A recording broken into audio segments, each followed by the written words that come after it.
वसुदेवसुतं देवं कंसचाणूरमर्दनम्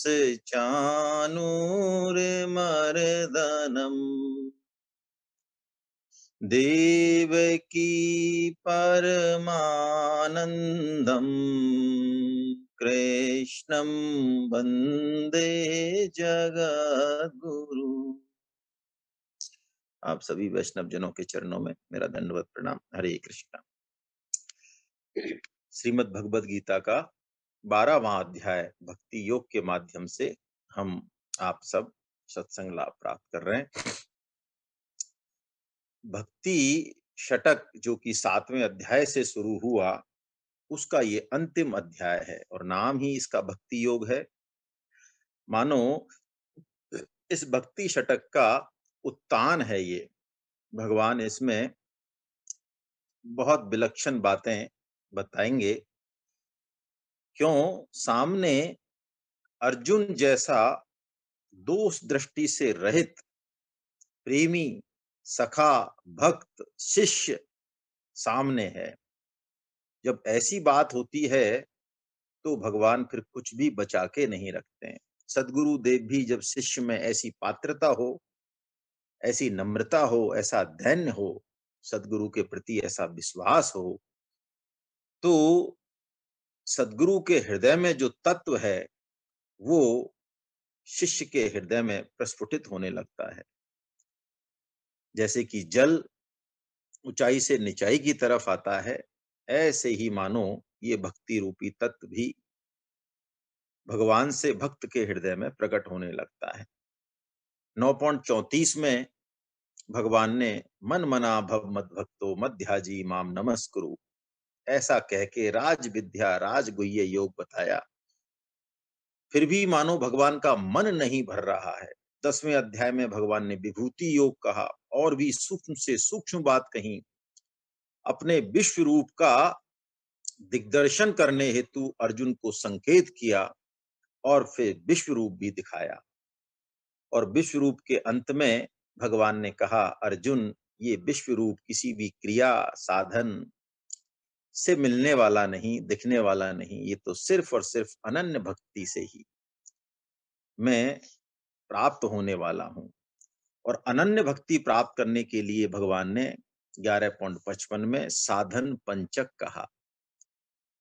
अर्जुन से कहा कि इस साधन पंचक से तुम जो है अनन्य भक्ति को प्राप्त कर सकते हो, यानी कि भक्ति योग सर्वश्रेष्ठ योग है, ऐसा भगवान 6.47 में भी कह आए। तो अब अर्जुन के मन में एक शंका, एक जिज्ञासा यहां प्रकट होती है।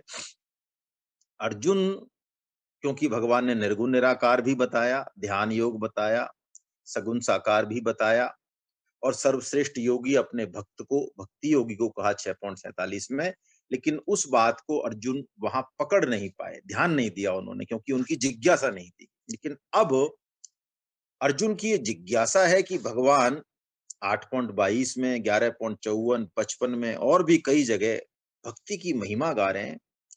तो अर्जुन का ये सहज प्रश्न है कि हे प्रभु, जो आपके निर्गुण निराकार स्वरूप की उपासना करते हैं और जो आपके सगुण साकार रूप की उपासना करते हैं, उनमें से, दोनों में से, फल तो एक ही बताया भगवान ने, लेकिन उनमें से श्रेष्ठ कौन से उपासक हैं? संत भगवंत कहते हैं कि मानो भगवत गीता का ये सबसे कठिन प्रश्न है।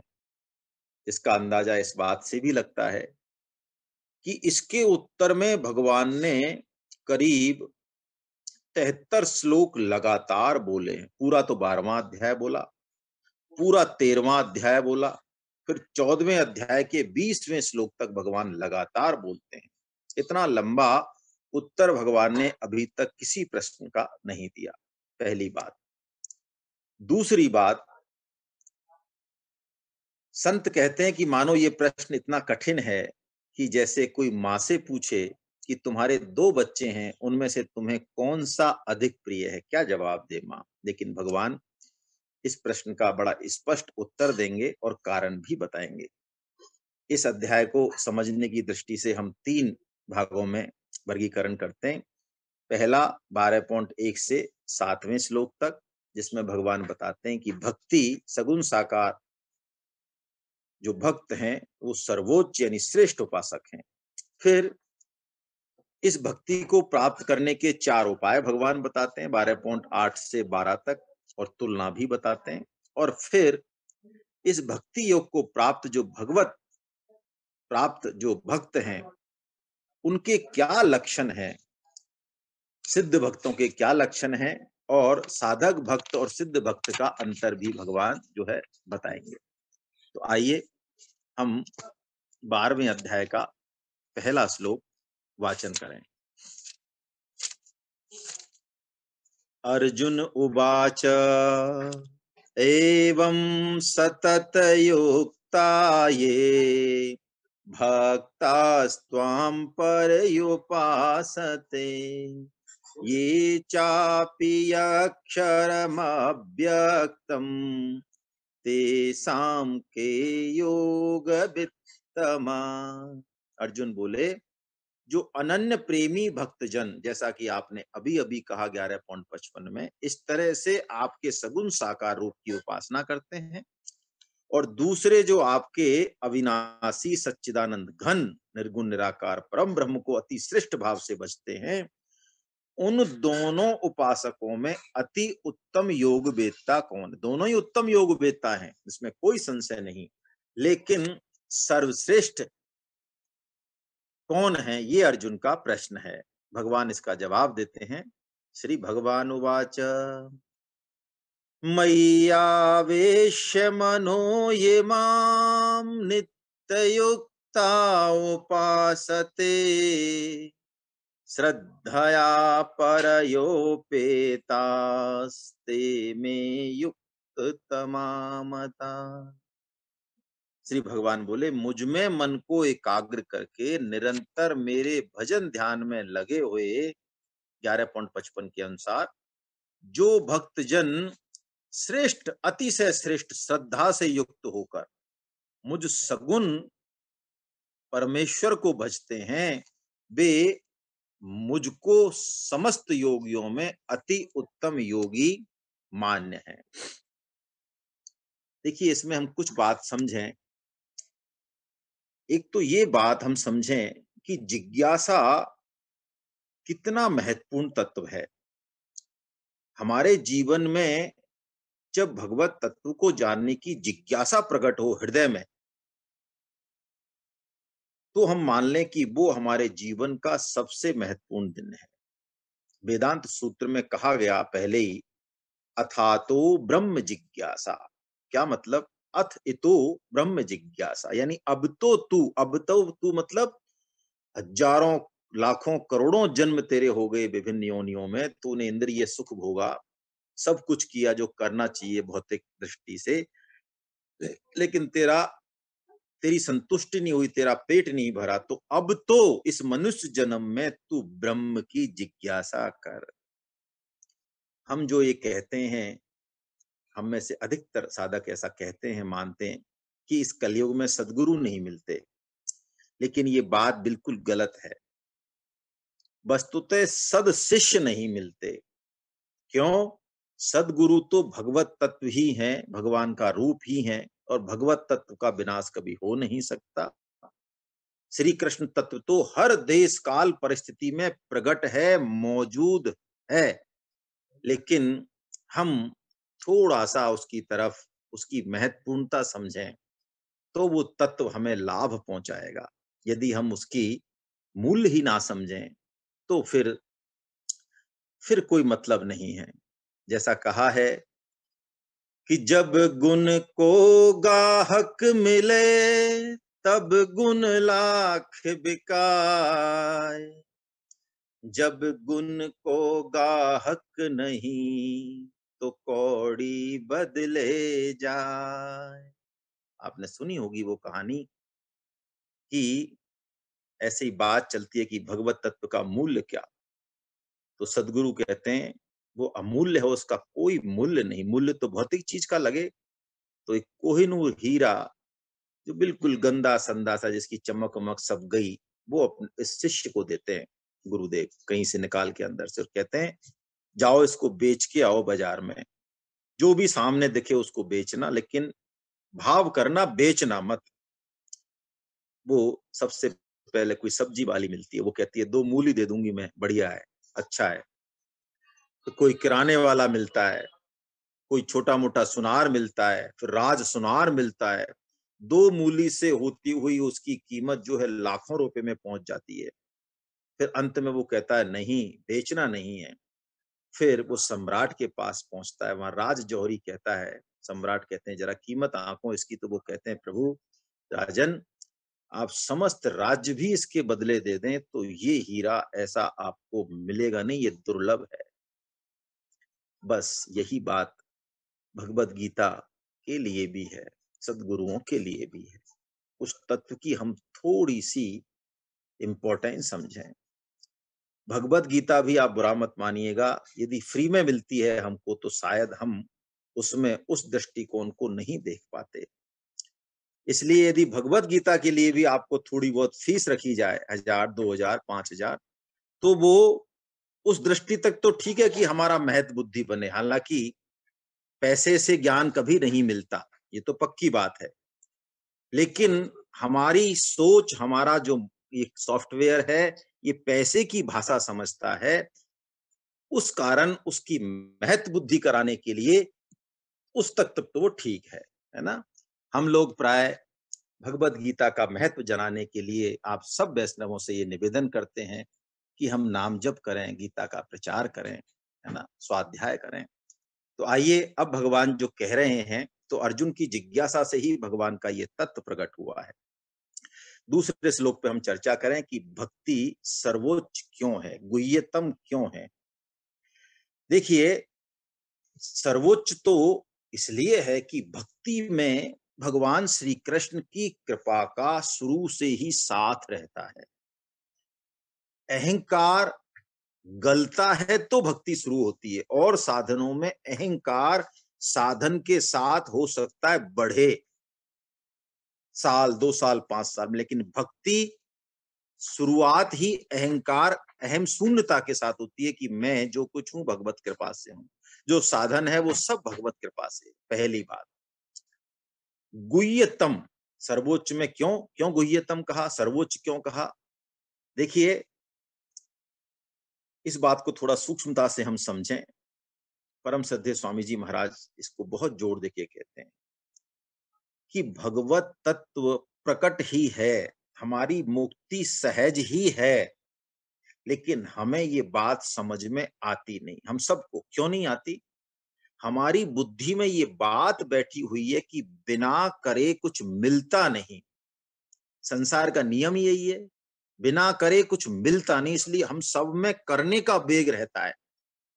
कोई यदि ये कहे कि जो संसार के काम आप कर रहे हैं, सिर्फ वही काम करने से आपको भगवत प्राप्ति हो जाएगी, आप जो है सुखासक्ति छोड़ दें, केवल और केवल भगवान की आज्ञा मान के और केवल उनके लिए काम करें, तो इन्हीं कर्मों से आपको जो है भगवत प्राप्ति हो जाएगी। तो ये बात इतनी सरल है कि कई बार सरल बात भी हमारे समझ में आती नहीं है।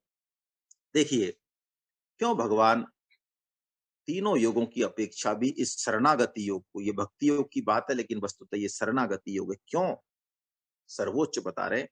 तीनों योगों पे थोड़ा सा हम चर्चा करें कि क्या हम वास्तव में उनके पात्र हैं। सबसे पहले कर्म योग। कर्म योग में दो बात बहुत महत्वपूर्ण है। क्या? जो कुछ हमको मिला है, शरीर तो, परिवार तो, धन संपत्ति तो, वो हमारा नहीं है। पहली बात, दृढ़ निश्चय करना है कि सबको हमको सेवा में लगाना है, और उसके बाद फिर कर्म करने हैं भगवत प्रीत्यर्थ, भगवान की प्रसन्नता के लिए। कर्म भगवत प्रीत्यर्थ करने हैं। कर्म योग में कर्म महत्वपूर्ण नहीं है, योग महत्वपूर्ण है। क्यों? कर्म से कर्म का नाश नहीं हो सकता, लेकिन प्राय कर्म योग करते करते, क्योंकि अहमता हमारे अंदर है, ममता हमारे अंदर है, हम कर्म योग को कर्म बाद समझ बैठते प्राय। लेकिन सुखदेव जी महाराज इस बात को बहुत स्पष्ट रूप से कहते हैं कि परीक्षित, कर्मों से कभी भी कर्म नाश नहीं होगा। इस कर्म रूपी दलदल से तो केवल बाहरी सहायता यानी भगवत कृपा से, योग से ही बाहर निकला जा सकता है। ये कर्म योग हो गया, जो कि सबसे श्रेष्ठ बताया भगवान ने, सुगम बताया। ज्ञान योग की तो बात ही छोड़ दें। ज्ञान योग में तीव्र वैराग्य और स्पष्ट विवेक चाहिए। देखिए, सुनने में चाहे बुरी लगे बात, लेकिन हम लाख वेदांत पढ़ते रहें, भगवत गीता पढ़ते रहें, लेकिन ये देहात्मवाद, देहाध्यास, क्या शरीर मेरा है, शरीर मेरे लिए है, शरीर से मेरा जुड़ाव है, ये बात आसानी से जाती नहीं, नहीं जाती है ये बात। और यही सबसे बड़ी बाधा है। इसी कारण भगवान कहेंगे, अभी 12.5 जब बोलेंगे, चर्चा करेंगे हम, है ना? वरना निर्गुण निराकार में कोई दिक्कत नहीं है, लेकिन सब कुछ संसार में रहते हुए, सब काम करते हुए और बिल्कुल निर्लिप्त रह जाना, है, इस माया के चक्कर से, ये बहुत ही कठिन काम है, आसान काम नहीं है ये। कबीर जी कहते हैं, संतो क्या गृहस्थी क्या त्यागी, जेहि देखे तेहि बाहर भीतर, घट घट माया लागी।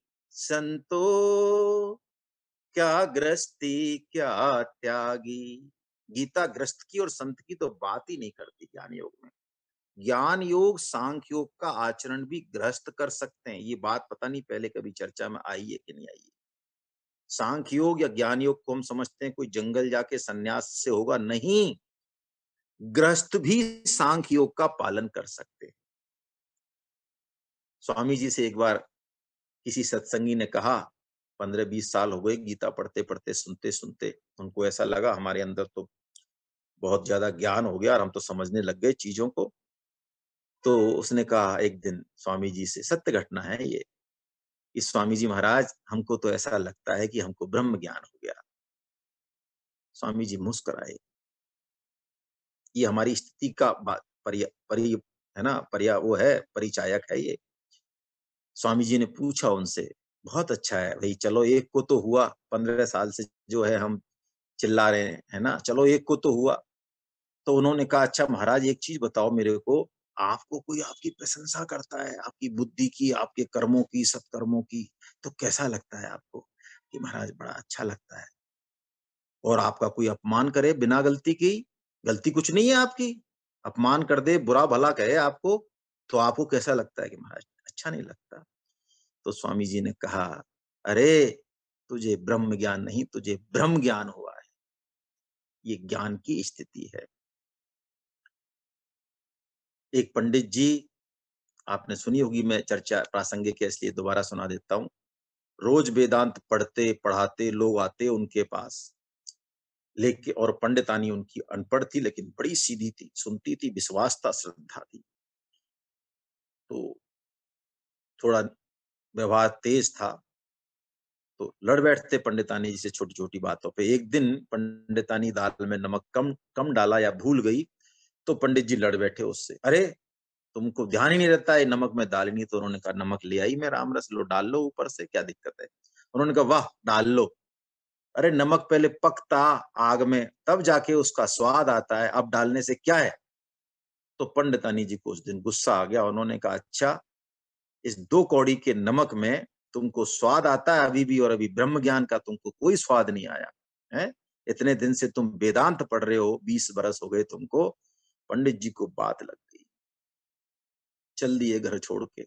आगे आपने सुनी होगी कहानी कि उनकी लगन होती है, सदगुरु मिलते हैं जो है, तो उनको ब्रह्म ज्ञान होता है। तो कहने का मतलब, ये ज्ञान पंथ कृपान के धारा, है ना, काकभूषण जी कहते हैं कठिन मार्ग है कली काल के जीवों के लिए। भक्ति योग, भक्ति योग में कोई भी नाम रूप हो, कोई भी क्रिया हो, अपने इष्ट का ध्यान, स्मरण, भजन, चिंतन रहता है भक्ति भक्त का, है ना। अखंड, जिसे कहते हैं स्वामी जी, तैल धारा, तेल की धारा नहीं होती है, तेल को गिराया जाता है तो पानी की तरह टूटती नहीं, बिल्कुल लगातार चलती है।